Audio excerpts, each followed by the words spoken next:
Hi everyone, Jeff here.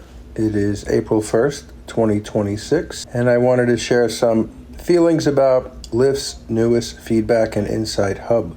So I'm going to share some of the comments recently from some of my riders, and on a personal level, I like this, but I think it should go deeper because I always want to get better, and the only way you can get better is to get some feedback, even though a lot of it, in my opinion, is just submitted to try to get a refund. But nonetheless, long overdue, but then some thoughts about the actions that Lyft takes when you get some insight. So this was on my app this morning, and let's walk through it. So that link takes you to this page. On the bottom is all the good stuff, but for the purposes of this video, I just wanted to go through the flags that came up. You'll see on the top is you've lost access to Black, and then it goes on to tell you how, they make more money and blah, blah, blah. I also lost access to Comfort.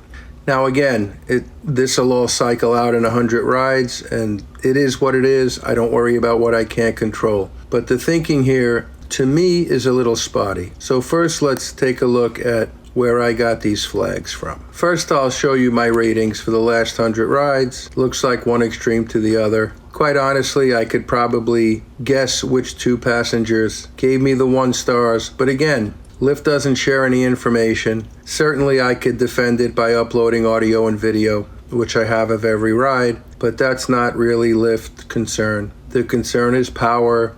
The concern is to try to punish you. The problem is they can't punish somebody who doesn't rely on them to support their family or for anything other than making some extra profits and enjoying people. So their intent doesn't work on me, but it probably would work on a lot of drivers who have families to support, and working in an atmosphere of fear is never good. But this is what we choose to do when we're in the gig game. But luckily for me, I have private clients. I have 7 or 8 other gig apps. So I'll just bear through this, and it won't really affect me that much, other than if I do want to do Lyft for the next 100 rides, it will have to be the dregs of society, otherwise known as Lyft Standard. So now here's the flag history, a little bit of information. So on the week of the 23rd, I was flagged for poor customer service. Again, I can give you details on that because I know exactly what happened. And then I was flagged for driver conduct and rude driver. And again,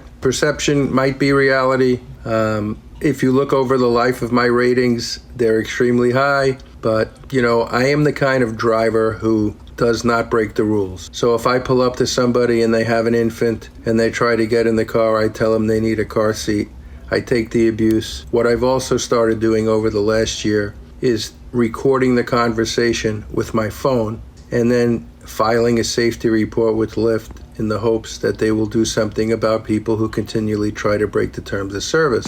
But the reality is this: Lyft, in my opinion, doesn't care, because the only reason people without car seats accept rides is because drivers take them. And I could understand why a driver might take them. If you have rent or a mortgage to pay and have young kids and you just drove 10 minutes to pick somebody up, are you going to tell them to get in your car for an $11 fare or take Lyft's wonderful $2 cancel fee? And Lyft knows this, so they look the other way. Sort of the same thing with the mask mandate during COVID. They put the driver in the awkward position of enforcing it when they clearly could have had the passenger take a selfie into their phone before the ride could start. They certainly do it to us multiple times a day to make sure we're the ones driving our own vehicle. So the next one is more flag history. Same week, driving style, unsafe driving, unsafe behavior.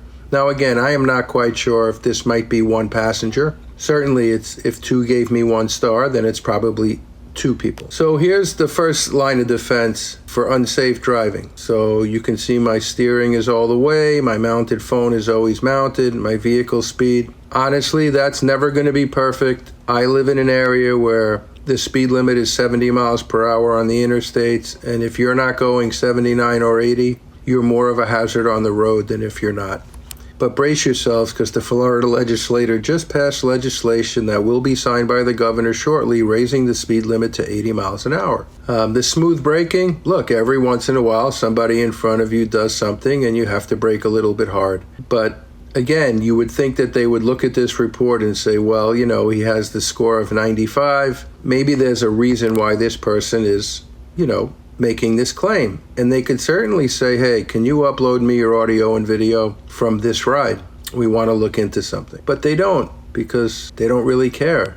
It's just a power thing. So again, in my opinion, it's not a big deal. I can't control it, although it is frustrating because Lyft is my preferred app, and I will have to suck it up and take the dregs of society if I want to keep my elite status in April.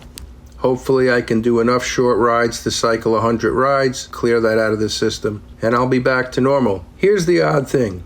I can tell you exactly why this happened. There were 2 different customers who came in my car smelling like a weed dispensary.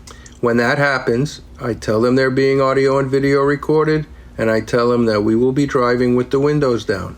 And I tell them I have nothing against you smoking, I could care less, but the people after you could think I'm high. And that is something that I can't tolerate being a driver. So there is no doubt that that's where this emanated from. The other one that said customer service, I picked a woman up at Walmart, I got out of the car to open the trunk, and she didn't ask me if I could put the groceries in the trunk. She said, you put the groceries in the trunk.